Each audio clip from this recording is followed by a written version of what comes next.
Baik, selamat siang teman-teman semuanya. Assalamualaikum warahmatullahi wabarakatuh. Ya, hari ini kita akan kuliah farmakoterapi kardiovaskular dan gangguan darah ya. Nah, untuk materi pada pertemuan hari ini adalah kita akan membahas tentang heart failure ya. Heart failure, baik, izin share ya.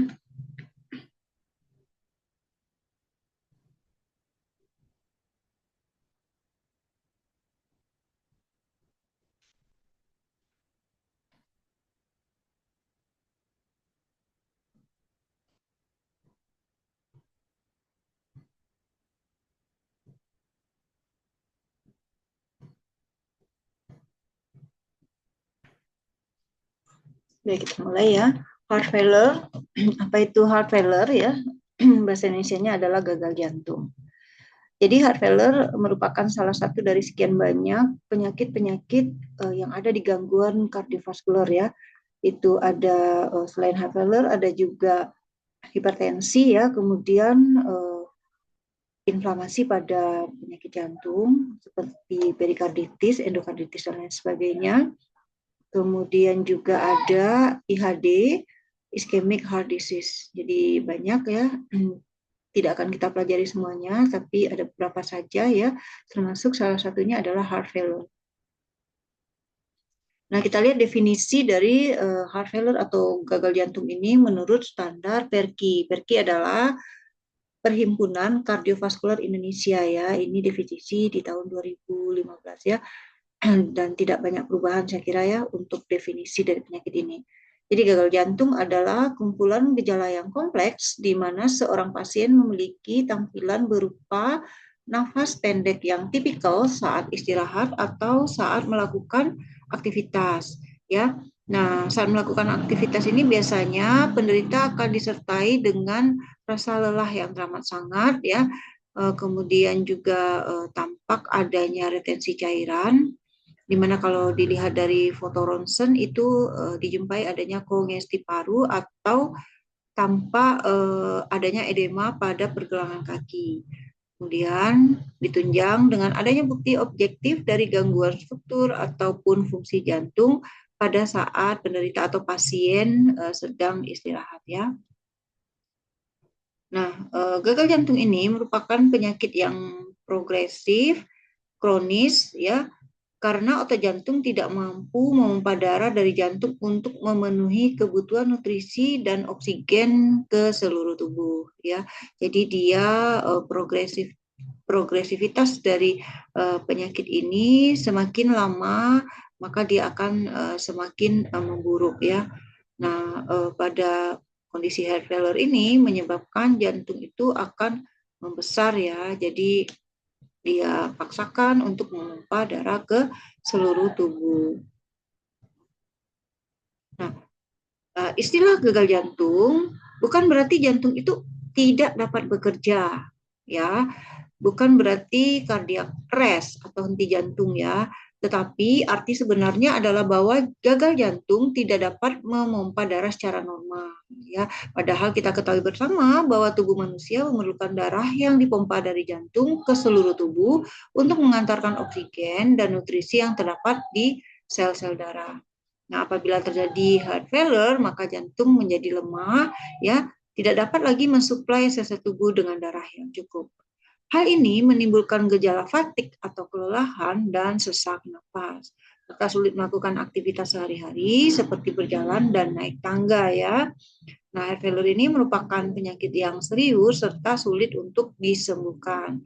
Tetapi pasien dengan heart failure dapat tetap menikmati hidupnya apabila diterapi dengan benar dan menjalani hidup sehat. Jadi intinya adalah heart failure ini ya dia sulit untuk disembuhkan ya, kecuali mungkin ada bisa disembuhkan dengan teknologi-teknologi yang terbaru ya, seperti misalkan stem cell ya, seperti itu ya. Tapi tentu saja untuk teknis dan biaya yang dikeluarkan tentu sangat fantastis ya untuk itu ya. Jadi terapi-terapi medikamentosa yang diberikan selama ini adalah terapi-terapi untuk mempertahankan kualitas hidup dari pasien ya, agar dia dapat menjalani hidupnya ya dengan lebih berkualitas ya. Oke, ini adalah gambaran dari organ jantung yang normal dan yang mengalami heart failure ya. Jadi Anda bisa melihat di sini bahwasanya otot-otot jantung ini tidak bisa memompa untuk memenuhi kebutuhan metabolisme tubuh ya. Jadi dia tidak bisa memompa darah dengan optimal ya. Nah, ini adalah kondisi di mana otot jantung kondisi di mana otot jantung masih dalam keadaan normal ya. Jadi di sini terjadi pembesaran. Jadi pembesaran ya. Oke. Nah, tadi kita lihat etiologi dari heart failure itu untuk klasifikasinya ya ada disfungsi sistolik dan ada disfungsi diastolik. Nah, untuk karakterisasi dari disfungsi sistolik ini di mana terjadi penurunan fungsi ventrikel kiri, dilatasi ventrikel kiri dan fraksi ejeksinya kurang dari 40% ya, di mana terjadi penurunan stroke volume dan penurunan cardiac output ya atau CO.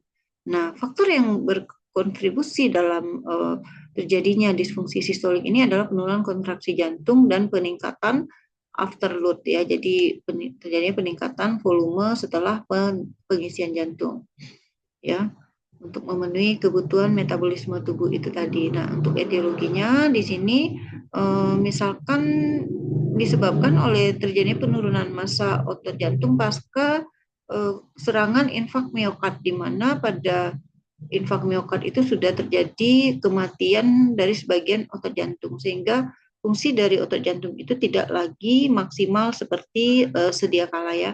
Kemudian kardiomiopati ya, yaitu ya matinya juga otot jantung tapi tidak hanya disebabkan oleh infak miokardial. Kemudian hipertensi ventrikel di mana pressure overload-nya ya itu bisa juga menjadi penyebab dari disfungsi sistolik pada etiologi heart failure ini ya, di mana hipertensi sistemik dan pulmonal ini merupakan jenis dari hipertensi ventrikel yang paling banyak menyebabkan disfungsi sistol ya. Kemudian volume overload ya. Misalkan pasien dengan regurgitasi katup ya yang pasca pemasangan bisa jadi disebabkan oleh pasca pemasangan ring dan lain sebagainya. Kemudian disfungsi diastolik ya karakteristiknya adalah kontraksi ventrikel kirinya normal, ukuran jantung normal, tapi tanpa adanya keakuan pada ventrikel kiri ya, di mana di sini gangguan relaksasi ventrikel kiri, namun dijumpai fraksi ejeksi yang normal ya. Faktor yang berkontribusi dalam hal ini adalah penebalan ventrikel kiri akibat kardiomiopati hipertrofi ya, matinya sebagian otot jantung dan ukuran dari otot jantung itu dia membesar ya. Oke, kemudian etiologinya peningkatan kekakuan dari ventrikel, hipertrofi ventrikel, dan juga bisa disebabkan oleh pasca infak miokard atau ditemukan adanya iskemia ya dan stenosis katup ya. Oke, jadi dapat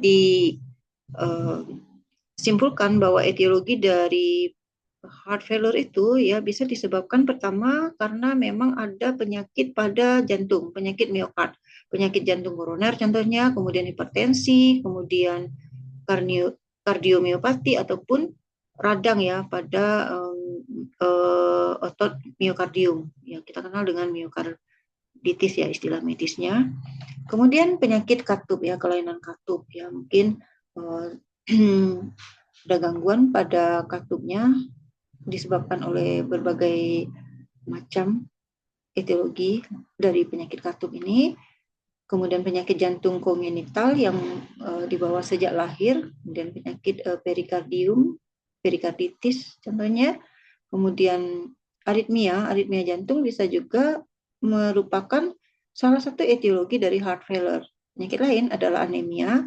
Ya, kenapa anemia bisa menyebabkan heart failure? Karena pada kondisi di mana tidak tercukupinya oksigen ya Dan pada kondisi anemia kita tahu bahwa kadar hemoglobin dan eritrositnya itu rendah ya, di bawah normal, sehingga hemoglobin yang tersedia tidak cukup untuk mengikat oksigen untuk memenuhi kebutuhan metabolisme tubuh.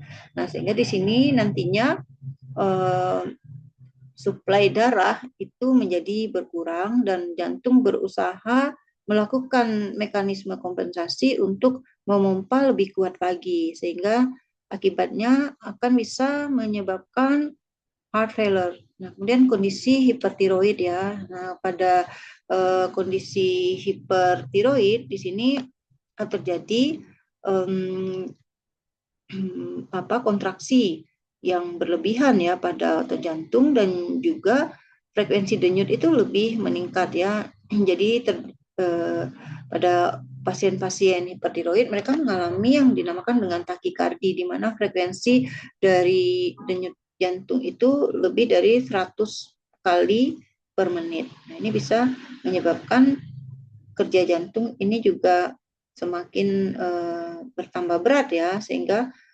ujung-ujungnya apabila tidak ditata laksana dengan baik akan mengakibatkan terjadinya heart failure. Kemudian juga penyakit paru. Nah, ya penyakit paru ini bisa menyebabkan gagal jantung kanan karena merupakan satu sirkulasi ya antara paru dan jantung kita. Kita sudah memahami itu pada mata kuliah anatomi fisiologi manusia ya. Oke, next. Kita lihat klasifikasi dari heart failure ini ya. Nah, salah satu klasifikasi yang sering digunakan yaitu klasifikasi berdasarkan abnormalitas struktural jantung yang disusun oleh American Heart Association atau American College of Cardiology, AHA ataupun ACC ya. Atau juga berdasarkan gejala yang berkaitan dengan kapasitas fungsional. Nah, ini klasifikasi ini disusun oleh New York Heart Association atau NYHA ya. Jadi ada dua klasifikasi, yang pertama ACC-AHA dan juga dari klasifikasinya si NYHA ya. Nah, kita lihat ya klasifikasi menurut ACC-AHA. Di sini ACC-AHA membagi menjadi 4 stadium ya. Di mana stadium A memiliki risiko tinggi untuk berkembang menjadi gagal jantung. Ya, meskipun tidak terdapat gangguan secara struktural ataupun fungsional jantung. Nah, stadium B di sini tampak telah terbentuk penyakit struktural jantung yang berhubungan dengan perkembangan gagal jantung, tidak terdapat tanda dan gejala. Jadi belum ditemukan adanya tanda dan gejala dari gagal jantung itu sendiri. Nah, memasuki stadium C, gagal jantungnya sudah menunjukkan adanya gejala atau simptomatis yang berhubungan dengan penyakit struktural jantung yang mendasari. Jadi tampak ya korelasi antara gangguan struktural dengan keluhan yang dirasakan oleh pasien. Oke. Kemudian apabila progresivitasnya semakin memburuk, maka pasien akan memasuki stadium D, di mana penyakit struktural jantung ini dia bertambah parah ya, serta gejala gagal jantung yang sangat bermakna meski saat istirahat ya, walaupun telah mendapat terapi. Even pasien ini berada dalam posisi dia tirah baring ya dan mendapatkan terapi, tapi pasien tetap merasa tidak nyaman ya, serta gejalanya itu semakin memberat ya. Jadi itu stadium menurut ACC-AHA. Jadi dikaitkan dengan gangguan struktur dan fungsional dari jantung itu sendiri. Nah, mari kita lihat klasifikasi menurut New York Heart Association ya. Jadi di sini dia ya, si New York Heart Association ini membaginya menjadi 4 ya, 4 kelas 1 sampai kelas 4. Jadi pada intinya itu sama aja ya. Kelas 1 itu belum menunjukkan gejala ya, pasien dengan penyakit jantung tapi tidak ada pembatasan aktivitas fisik ya. Aktivitas fisik biasa tidak menyebabkan kelelahan berlebihan, palpitasi atau debaran jantung, dyspnea atau nafas pendek ataupun nyeri dada ya, nyeri angina ya. Jadi tidak dirasakan pasien. Nah, memasuki kelas 2, pasien dengan penyakit gagal jantung ini ada mulai tampak sedikit pembatasan aktivitas fisik ya, di mana mereka merasa nyaman saat istirahat ya. Nah, sel aktivitas normal menyebabkan fisik kelelahan, palpitasi debaran jantung, dyspnea, agak susah bernafas, nafas pendek, ataupun nyeri angina. Ini sudah mulai tampak ya gejala-gejala pada fase ini. Nah, di kelas 3, pasien dengan penyakit jantung yang terdapat pembatasan aktivitas fisik merasa nyaman saat istirahat. Aktivitas fisik ringan aja sudah menyebabkan kelelahan ya. Jadi misalkan tadinya pasien ini dia bisa berjalan kurang lebih 1 kilometer, tapi sekarang kok semakin menurun ya batas toleransi untuk aktivitas fisiknya. Mungkin jalan 100-200 meter itu sudah sangat lelah, atau misalkan berapa langkah aja tuh dia merasa sudah lelah, nggak kuat untuk jalan ya. Nah, itu artinya pasien sudah masuki kelas 3 ya dari klasifikasi menurut New York Heart Association. Kemudian juga pasien merasakan debaran jantung ya, berdebar-debar sering. Kemudian nafas pendek, dyspnea ataupun nyeri dada sudah mulai tampak ya, sudah mulai terasa. Nah, masuk ke kelas 4 ya sama dengan klasifikasinya si ACC AH tadi, di mana kelas D sama dengan kelas 4 ya, pasien dengan penyakit jantung yang mengakibatkan ketidakmampuan untuk melakukan aktivitas fisik ataupun tidak nyaman dia ya, ataupun pada saat istirahat ya. Gejala ini semakin meningkat ya saat melakukan aktivitas, dan pun pada saat dia istirahat juga tidak merasa nyaman. Oke, mungkin Anda bertanya kenapa mahasiswa farmasi perlu mengetahui klasifikasi gagal jantung ini ya, baik menurut ACCAH ataupun menurut klasifikasinya New Heart Association ya. Karena apa? Karena dengan kita mengetahui klasifikasi ini, nanti ada korelasinya dengan tata laksana, dengan terapi medikamentosa yang didapatkan oleh pasien ya. Oke. Nah, bagaimana patofisiologi dari heart failure atau gagal jantung ini ya? Ada beberapa teori yang dapat menjelaskan patofisiologi dari heart failure ini. Yang pertama adalah kegagalan pompa terjadi akibat kontraksi otot jantung yang lemah ya, atau inadequate, atau karena relaksasi otot jantung yang tidak cukup untuk pengisian ventricle ya. Kemudian obstruksi aliran ya. Obstruksi aliran berarti ada hambatan di situ. Oke, di mana terdapat lesi yang mencegah terbukanya katup atau menyebabkan peningkatan tekanan ruang jantung. Misalkan adanya stenosis pada aorta, stenosis ya, kekakuan pada aorta, pembuluh darah yang paling besar pada jantung, ataupun hipertensi sistemik ya. Jadi mungkin itu ada obstruksi ya, gangguan di aliran itu. Nah, ini akan menyebabkan jantung kita itu memompa lebih kuat lagi ya, itu. Maka lama-kelamaan akan bisa menyebabkan terjadinya gagal jantung. Yang ketiga adalah regurgitasi. Regurgitasi dapat meningkatkan alir balik beban kerja ruang jantung. Misalkan adanya kelainan pada ventrikel kiri ya, pada regurgitasi aorta atau atrium, serta pada regurgitasi mitral. Yang keempat adalah gangguan konduksi yang menyebabkan kontraksi miokardium yang tidak selaras dan tidak efisien ya. Mungkin karena gangguan konduksi biasanya karena aritmia jantung ya, karena aritmia itu pada dasarnya adalah terjadinya gangguan kelistrikan ya pada otot jantung. Jadi gangguan konduksi ini lama kelamaan bisa menyebabkan terjadinya heart failure. Oke, yang kelima adalah diskontinuitas sistem sirkulasi. Mekanisme ini memungkinkan darah lolos, misalkan darah luka tembak yang menembus aorta. Oke, ya. Jadi ada darah yang terdapat bekuan-bekuan di situ ya. Kemudian dia masuk ke dalam sirkulasi sistemik, kemudian dia membentuk, lama-kelamaan dia mengendap membentuk oklusi, dan ini akan mengganggu aliran darah, dan pada gilirannya akan menyebabkan gagal jantung. Ya, itulah patofisiologinya ya. Nah, kita lihat sign and symptom atau tanda dan gejala dari gagal jantung itu. Secara umum, presentasi pasien dengan heart failure bervariasi mulai dari yang asimptomatik ya tadi di kelas 1 ataupun di kelas A ya, sampai pasien dengan shock kardiogenik ya. Adapun gejala dari yang dirasakan oleh pasien heart failure adalah yang pertama dyspnea on exertion, dyspnea pada aktivitas fisik ya. Bahasa simpelnya adalah ngos-ngosan ya, ngos-ngosan pada aktivitas fisik ya. Oke, yang aktivitas fisik normal ya, bukan sehabis maraton ataupun sehabis berolahraga ataupun sehabis mengangkat beban berat ya, enggak ya. Itu memang normal ya. Kemudian yang kedua, sign and symptomnya adalah ortopnea. Ortopnea ini adalah dyspnea yang terkait dengan posisi ya, perubahan posisi ya. Jadi misalkan dia dari duduk ke berdiri itu susah sekali karena ya misalkan mau ke kamar mandi pasiennya ya, dari duduk ke jalan berdiri dulu, nah itu dia dyspnea ya, napasnya pendek ya.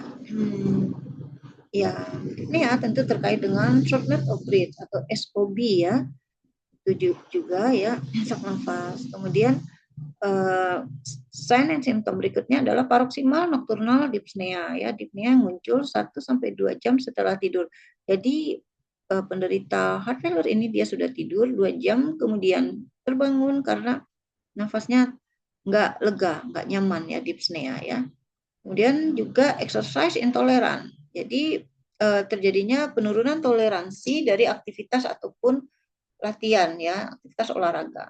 Seperti tadi yang saya katakan, misalkan dia biasanya berjalan 1 kilo ataupun 500 meter itu nyaman-nyaman aja, tapi kok sekarang 50 meter itu sudah ngos-ngosan ya. Jadi terjadi penurunan toleransi latihan ataupun aktivitas. Next adalah takipnea. Takipnea itu pernafasannya cepat ya. Itu adalah mekanisme kompensasi yang dirasakan oleh pasien heart failure pada saat jantung memompa darah ya dengan sangat cepat, takipnea. Takipnea ya. Jadi pernafasannya itu cepat ya, takipnea. Nafasannya cepat ya. Itu RR-nya respiration rate-nya itu mungkin kalau diukur itu lebih dari RR yang normal ya, di atas 20 kali per menit. Kemudian cough atau batuk ya, di mana di sini tenggorokan akan memproduksi pinky sputum ya. Jadi sputumnya itu berwarna agak keping-pingan ya, seperti itu. Fatigue itu pasti jelas ya, lelah ya, nokturia atau poliuria, sering berkemih pada malam hari dan jumlah yang banyak ya. Kemudian hemoptisis ya, nah itu tuh adanya bercak darah ya, atau adanya bercak darah atau sering kadang-kadang dia juga mimisan. Kemudian tanda dan gejala yang lain yang dirasakan oleh pasien heart failure ini adalah abdominal pain ya, merasa nyeri pada abdominal batas antara rongga dada ya dengan perut ya, karena jantungnya kan volumenya ototnya mulai membesar. Nausea,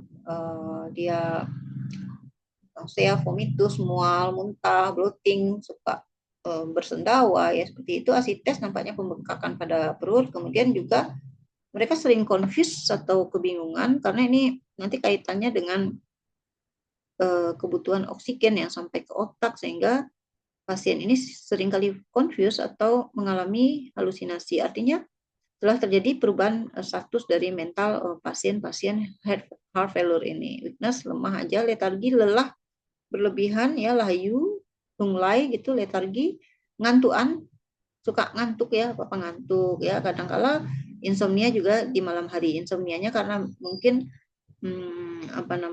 itu tadi dyspnea ya pada malam hari, kemudian juga suka batuk ya, itulah yang menyebabkan pasien-pasien heart failure ini mereka mengalami insomnia. Ya, ini sama saya kira ya. Cuman ini saya screenshot dari handbook farmakoterapinya T. Dipiro ya. Nah, pada pasien heart failure dengan volume overload akan menyebabkan terjadi peningkatan berat badan ya.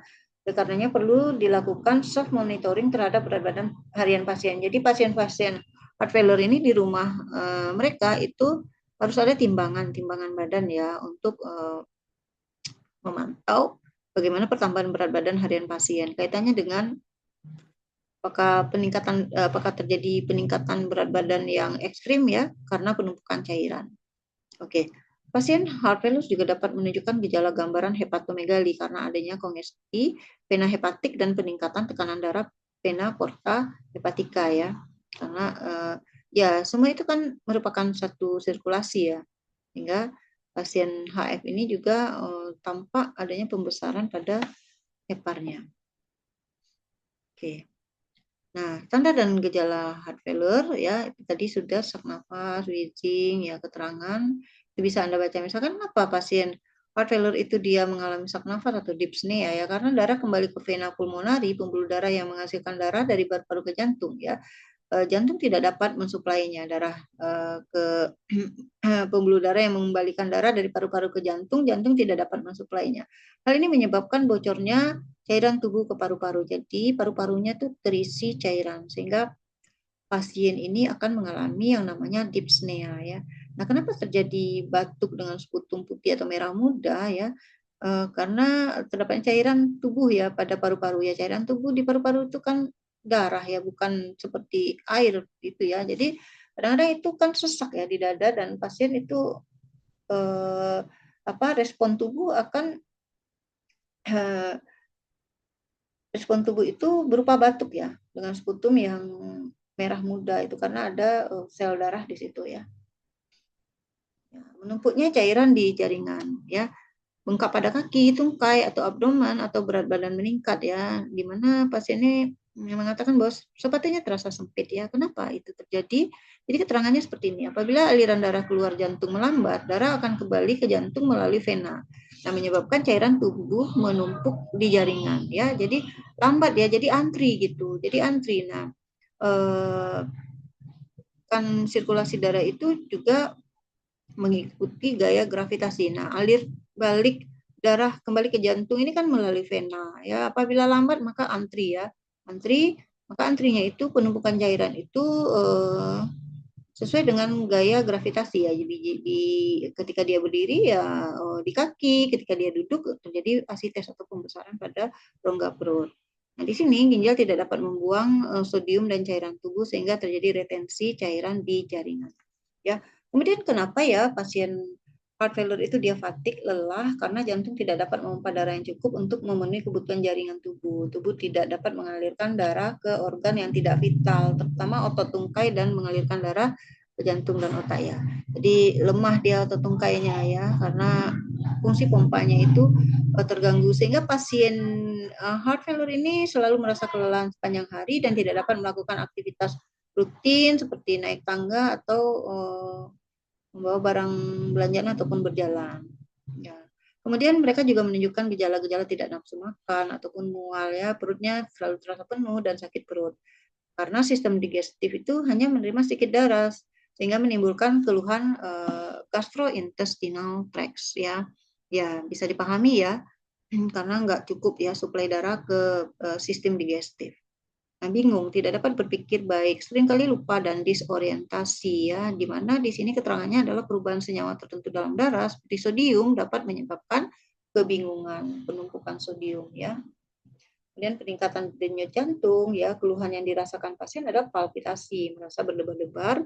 Nah, untuk memperbaiki kemampuan pompa, maka jantung akan berdenyut lebih cepat. Seperti tadi yang saya sudah jelaskan, itu merupakan mekanisme dari jantung ya untuk memaksimalkan fungsi pompanya demi untuk memenuhi kebutuhan metabolisme tubuh sehingga yang dirasakan oleh pasien heart failure ini adalah palpitasi atau merasa berdebar-debar. Nah, ini adalah gambaran dari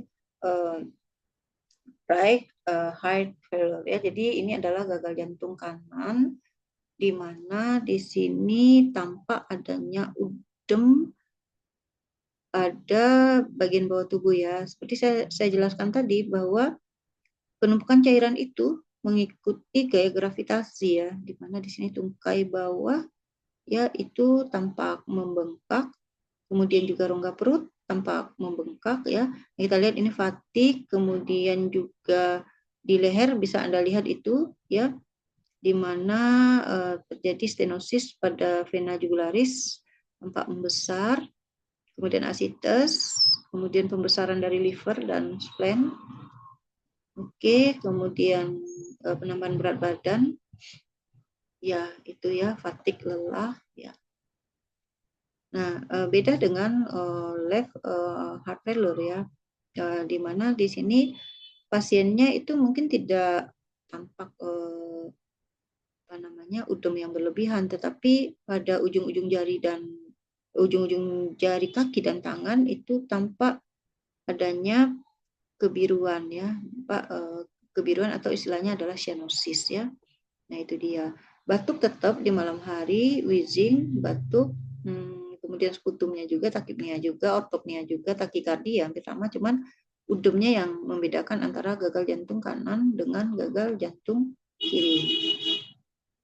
Nah, untuk faktor risiko usia ya, ini adalah terjadi secara alamiah bahwa pada usia lanjut terjadi penurunan kemampuan dari pompa jantung. Tapi heart failure menyebabkan memburuknya keadaan jantung karena maksa jantung bekerja keras. Kemudian pasien-pasien dengan infeksi pada paru, misalkan mereka mengalami pneumonia ya, demam ataupun sepsis, kemudian anemia akut dan menahun, ya emboli paru, anemia akut dan menahun ini harus hati-hati apabila tidak tertata laksana dengan baik, misalkan anemia akut kehilangan banyak darah atau anemia menahun ya akibat misalkan anemia aplastika ataupun penyakit-penyakit kelainan darah seperti thalassemia ataupun pasien-pasien yang menoragi ya. Nah, itu bisa menyebabkan bisa berisiko untuk gagal jantung ya. Kemudian pasien emboli paru, orang yang tidak bisa mengendalikan stres dan emosional, dan hipertensi yang tidak tertata laksana dengan baik. Ya, hipertensi yang tidak terkontrol tentu akan mempersulit atau memperpayah kerja dari jantung. Ya, rokok, PB, berlebih, makanan berlemak tinggi dan kolesterol, dan tidak berolahraga adalah faktor risiko penunjang lainnya yang akan memperburuk progresivitas dari penyakit heart failure ini. Oke, kita masuk ke terapi farmakologi ya. Ini adalah bagian dari tata laksana yang harus merupakan kompetensi yang harus dikuasai oleh farmasis ya, ataupun oleh apoteker ya. Oke. Nah, untuk terapi HF ini menurut standarnya ACCAH, terapi farmakologi bertujuan untuk mencegah perburukan prognosis penyakit ke stadium yang lebih buruk. Jadi jangan sampai nanti ya pasien ini tiba-tiba dia stage D ya, ataupun kelas 4 ya. Nah, kita lihat di sini untuk tata laksana ini menurut ACCAH, untuk stage A pengobatan ditujukan untuk meminimalkan penyakit ya, dampak penyakit penyerta terhadap kerusakan jantung, misalkan pada pasien yang hipertensi dan yang profil lipidnya jelek, itu perlu diberikan agen antihipertensi dan lipid lowering agent ya pada pasien-pasien dengan resiko stroke, myocardial infarct ataupun heart failure. Nah, jadi itu harus dikontrol ketika dokter penyakit dalam ya sudah menegakkan diagnosa bahwa seorang pasien ini dia sudah ditegakkan diagnosanya dia menderita hipertensi dan juga profil lipid yang jelek, maka pasien ini harus selalu dikontrol dengan agen-agen antihipertensi sesuai dengan grade hipertensinya, apakah grade 1, grade 2 ya, ataupun hipertensi terisolasi seperti itu. Kemudian juga apabila profil lipidnya itu selalu jelek ya, maka dia harus dikontrol dengan lipid lowering agent ya, karena kalau tidak demikian maka nanti akan bisa berisiko ya untuk dia mengalami heart failure ya, mengalami heart failure ini kalau pasiennya sudah stage A. Kemudian apabila pasien sudah stage B ya, jadi mohon maaf saya ulangi, jadi selalu dikontrol dengan obat-obatan ya seperti antihipertensi dan obat-obat lainnya sesuai dengan karakteristik pasien. Tujuannya adalah agar supaya jangan nanti pasien ini sudah memasuki stage B ya, cepat sekali dia untuk memasuki stage B. Jadi ditahan dulu, dikontrol dengan agen-agen yang sesuai dengan tata laksana terapi untuk penyakit yang diderita oleh pasien itu, sesuaikan dengan karakteristiknya. Kemudian apabila pasien sudah didiagnosa dokter bahwa mereka mengalami HF stage B, maka target terapi adalah untuk mencegah atau memperlambat progres penyakit dengan intervensi jalur neurohormonal dan mencegah gejala HF. Strategi terapinya adalah dengan menggunakan ACE inhibitor, ARB, ataupun dengan beta blocker. Sekilas mirip ya dengan tata laksana hipertensi, tetapi di sini untuk mekanisme kerjanya untuk tata laksana heart failure untuk ACI dan ARB tentu berbeda, dan juga beta blocker ya tentu berbeda dengan untuk tata laksananya sebagai agen antihipertensi. Nah, ini diperlukan agar pasien tidak memasuki stage C, di mana target terapi kalau pasien sudah stage C adalah dengan penurunan pengisian ventricle ya untuk menghilangkan cairan. Kemudian meminimalkan disabilitas dan memperlambat progres penyakit ya. Strategi terapinya adalah dengan diuretik ya, karena pasien ini sudah udem, kemudian dikombin dengan ACI ya, ataupun ARB, beta blocker, antagonis aldosteron, digoxin untuk agen inotropik positif dan kronotropik positifnya, karena fungsi pompanya memang sudah sangat melemah, jadi perlu diberikan untuk agen-agen atau obat untuk meningkatkan kekuatan kontraksi dari miokard, dan juga meningkatkan frekuensi denyut dari miokard ini ya. Jadi fungsi pompanya dibantu dari luar ya dengan obat-obatan. Kemudian diberikan juga jika diperlukan agen-agen vasodilator seperti hidralazin dan isosorbit dinitrat. Nah, apabila pasien sudah memasuki stage D ya, yang terminal, target terapi hanya untuk meningkatkan kualitas hidup pasien ya. Jadi strategi terapinya adalah mechanical support ya, mungkin kalau transplantasi ya itu rumit dan biayanya mahal, yang risikonya juga tinggi ya. Tingkat kegagalan juga itu ranahnya dokter ya. Jadi untuk transplantasi adalah suatu hal yang tidak mudah atau boleh dikatakan sangat sulit untuk dilakukan ya. Kemudian pemberian agen-agen vasoaktif aja lagi ya untuk terkait ini dengan pembuluh darahnya ya. Optimalisasi terapi obat peroral. Jadi untuk misalkan kalau ada pertanyaan Anda, apakah pasien yang sudah terdiagnosa HF stage D ataupun HF stage C, apakah dia bisa kemudian setelah diobati dia bisa pulih ya ke stage A ataupun ke stage B, dia turun dulu. Nah, itu sulit ya, itu sulit. Karena ini kan terkait dengan struktural ya dari jantung, fungsi jantung strukturalnya sudah mengalami gangguan ya. Nah, itu sulit untuk benar-benar dia pulih, hanya bisa dikontrol ya. Kalau dengan terapi medikamentosa ya, tapi ada juga kan terapi-terapi yang selalu terbarukan ya, seperti stem cell, itu katanya bisa di beberapa jurnal itu bisa dia kemudian dia memperbaiki organ-organ yang rusak ya dengan membentuk stem cell, sel-sel induk ya yang baru, sehingga nanti membentuk jaringan-jaringan yang kembali sehat seperti itu ya. Oke, ini adalah algoritma terapi pada pasien HF. Ini bisa nanti Anda cermati dan Anda pelajari ya. Kalau stage B itu apa gitu ya, obat-obat yang digunakan tampak di sini di algoritmanya ya. Apakah terjadi kelainan struktural? Iya, tidak ya. Maka ini termasuk kategori state A ya. State A itu nanti pemberiannya seperti tadi ya, hampir sama ya keterangannya. Ini lebih lengkap ya. Oke, cuma di beda bagan aja. Nanti apakah terjadi struktural? Ya, kalau iya berarti nanti ini pasiennya masuk state B. Ini tentu yang menentukan adalah dokter ya, dokter yang kompeten di bidang kardiovaskular, dokter jantungnya ya. Kemudian ini adalah beberapa paparan terkait golongan obat yang digunakan ya. Nah, diuretik ini mulai diberikan pada pasien di stage C ataupun di kelas 3 ya, untuk gagal jantung ini. Nah, diuretik digunakan pada pasien AF dengan kondisi kongesti akut yang ditandai dengan volume overload yang tidak bisa dikeluarkan ya.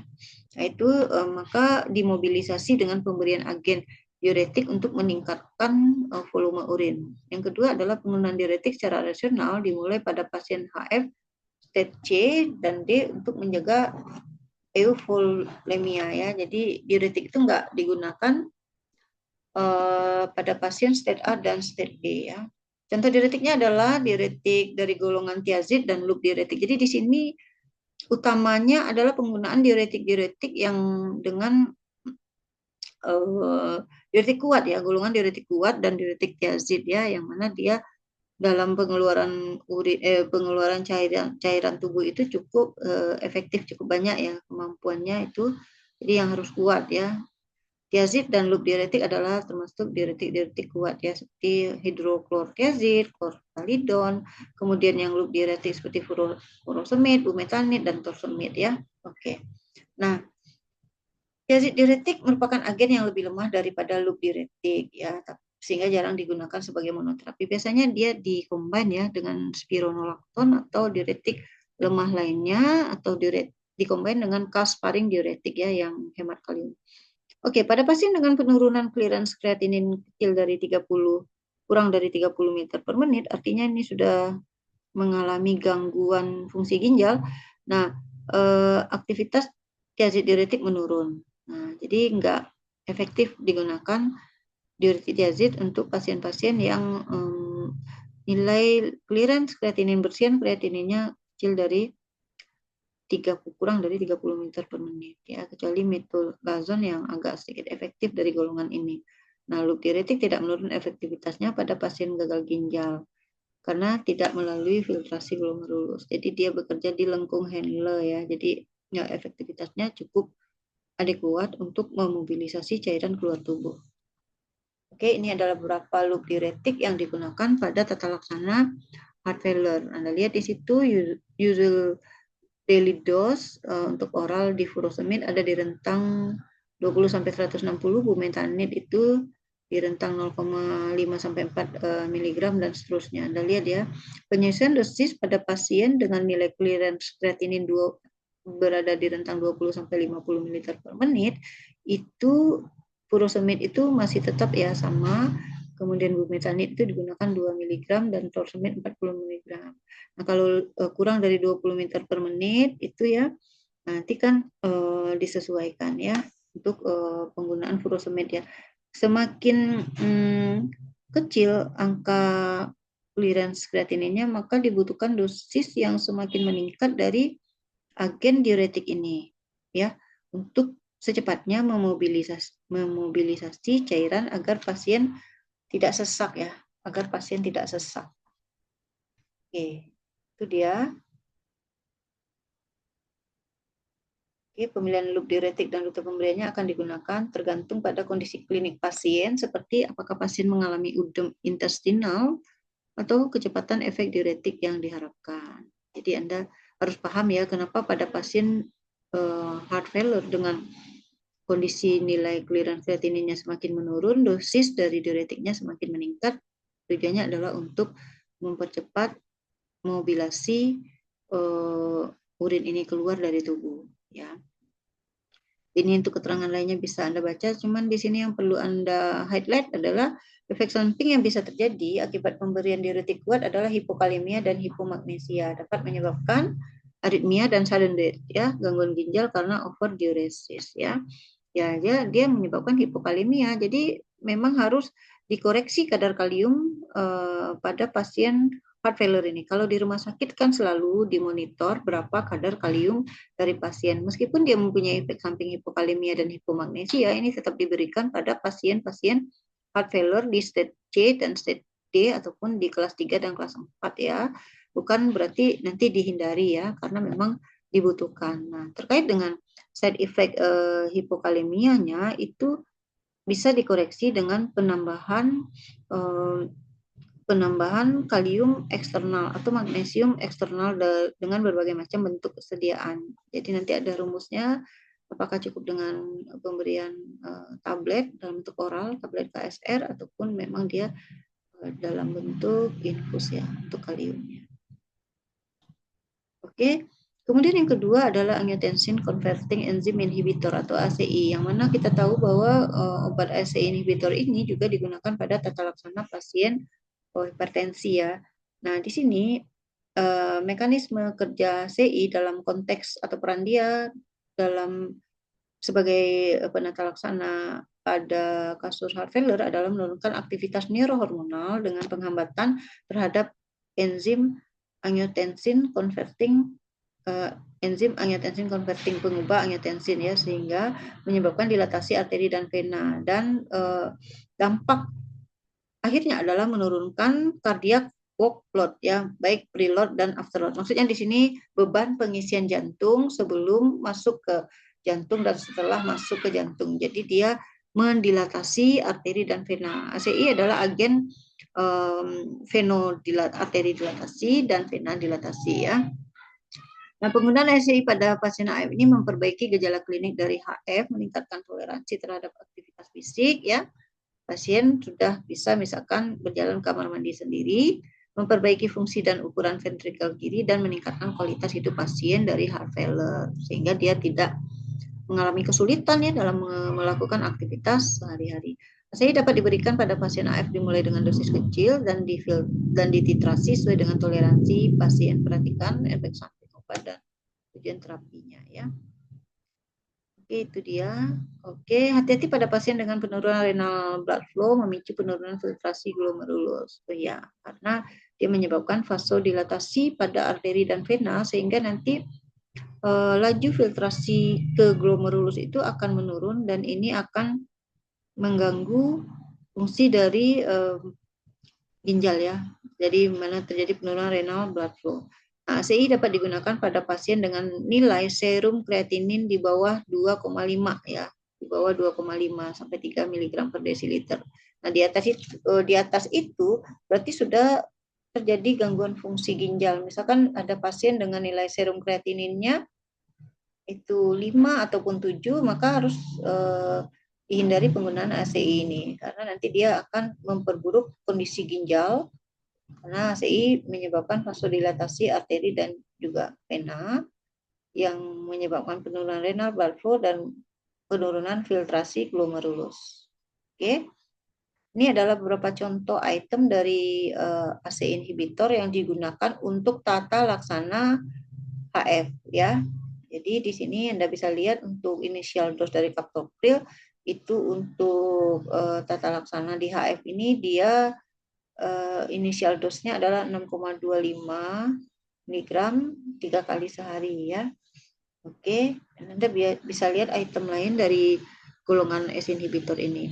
Nah, hal yang perlu dimonitor adalah tekanan darah, tanda-tanda hipotensi, pusing ya, presinkop ataupun sinkop, tiba-tiba dia pingsan nanti ya, serum elektrolitnya ya kita tahu bahwa ACE inhibitor ini efek sampingnya adalah hiperkalemia ya. Jadi dia bersaing dengan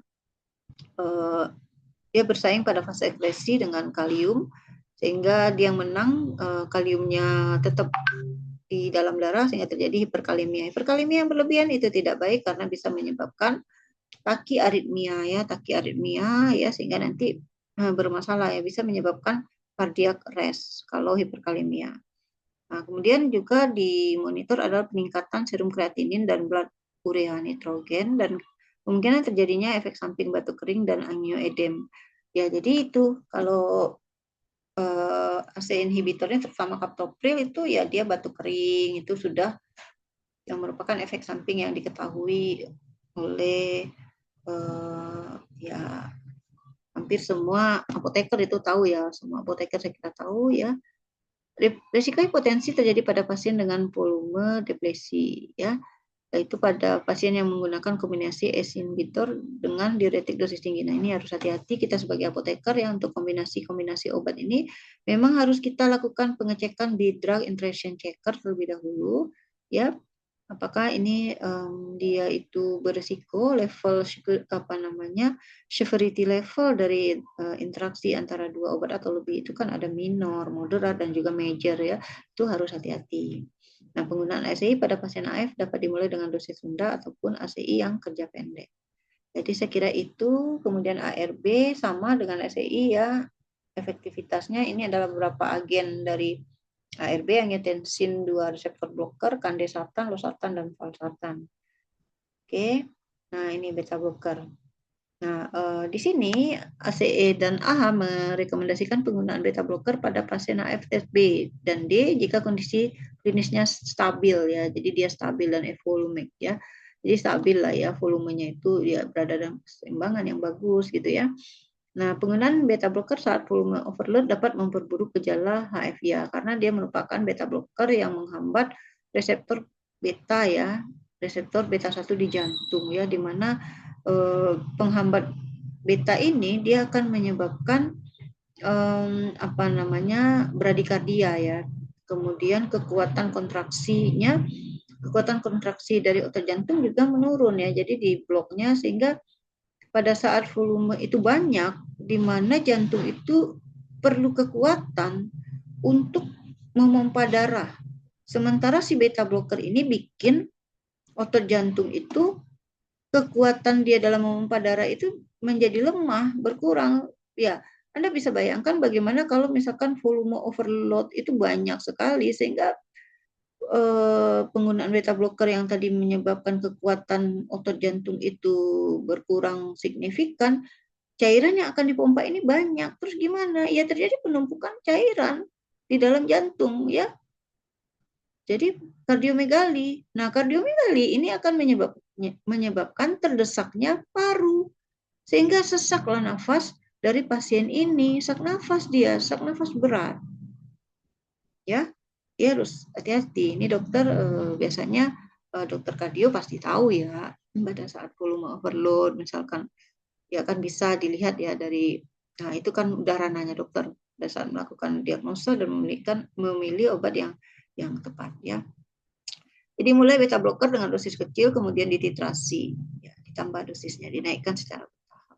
Beta blocker yang direkomendasikan pada pasien AF ini nggak semuanya, nggak semua jenis beta blocker itu boleh. Di sini dipilihkan adalah beta blocker yang bersifat kardioselektif seperti bisoprolol dan metoprolol.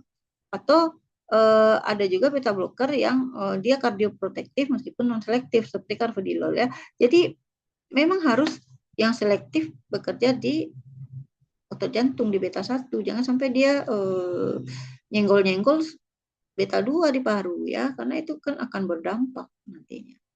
Nah, ini adalah beta blocker yang direkomendasikan. Ada bisoprolol, ada 3 saja, bisoprolol, carvedilol, dan metoprolol suksinat. Nah, berikut dengan dosisnya ya.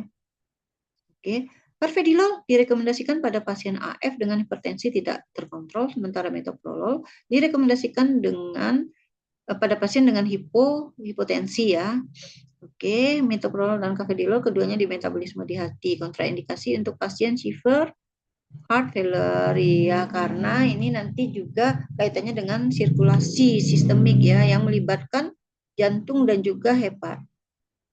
Aldosteron antagonis ini adalah pendamping ya untuk pasien di stage 2 dan stage 3. Aldosteron antagonis tidak boleh diberikan pada pasien dengan hiperkalemia dan clearance kreatinin kurang dari 30 ml per menit.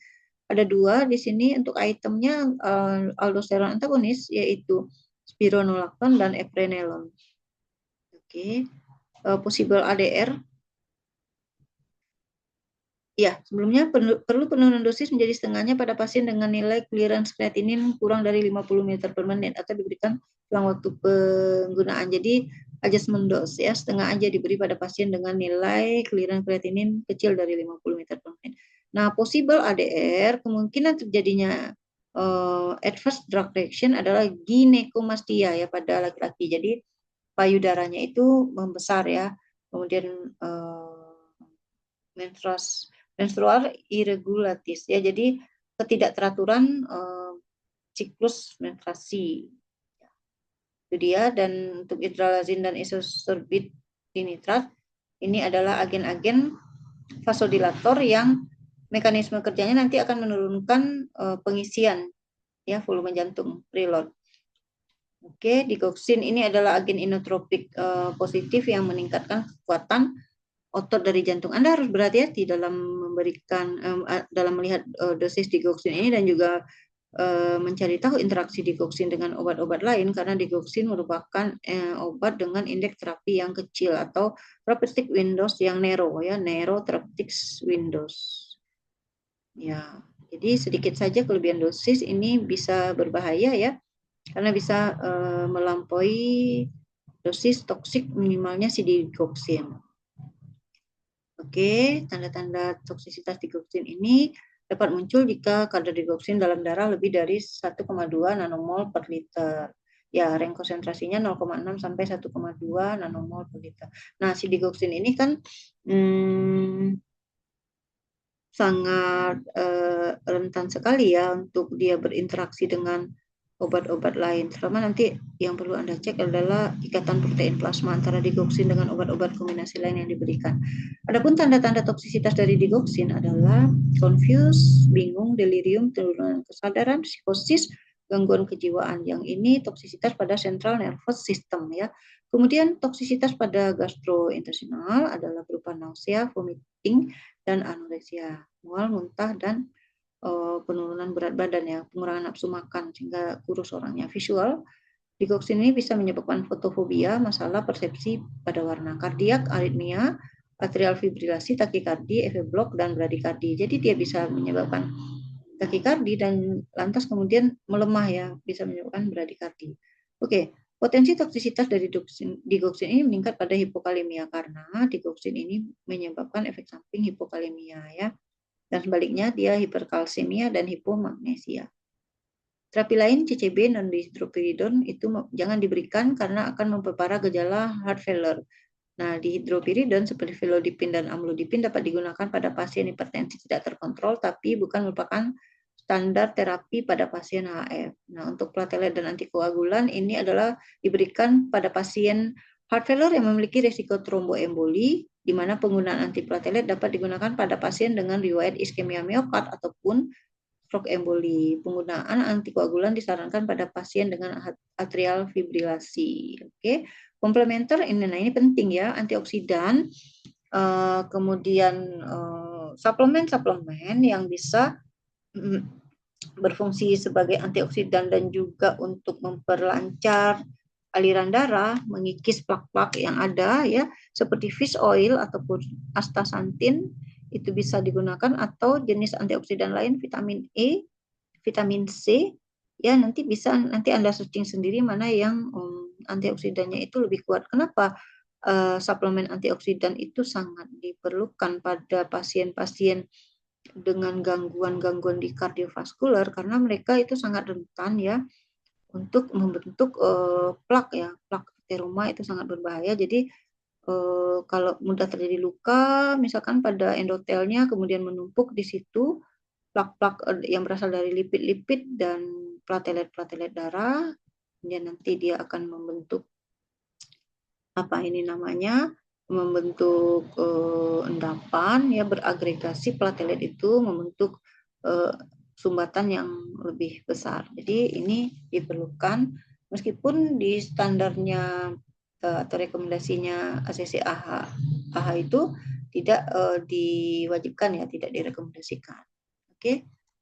Edukasi pasien dan strategi mandiri ya. Untuk edukasi kita ke pasien adalah pengaturan berat badan, jangan overweight, jangan obesitas, kemudian mengontrol asupan garam, hindari cairan berlebihan. Kalau misalkan pasien itu lagi udem ya, penumpukan cairan di mana-mana, retensi cairan, kemudian menghentikan kebiasaan buruk seperti merokok, minum alkohol, meningkatkan kepatuhan berobat, selalu kontrol ke dokter, ke rumah sakit, kemudian membuat pasien mampu memahami seluk-beluk penyakitnya dan penanganan awal. Ini kan edukasi interpersonal edukasi ya. Jadi dari dokter juga, kemudian dari perawat dan dari dokternya juga ya. Jadi saling memberikan edukasi kepada pasien ya. Baik, saya kira itu ya untuk materi heart failure kita pada hari ini. Terima kasih atas atensi Anda, semoga bermanfaat. Selamat siang. Wabillahi taufiq wal hidayah. Assalamualaikum warahmatullahi wabarakatuh.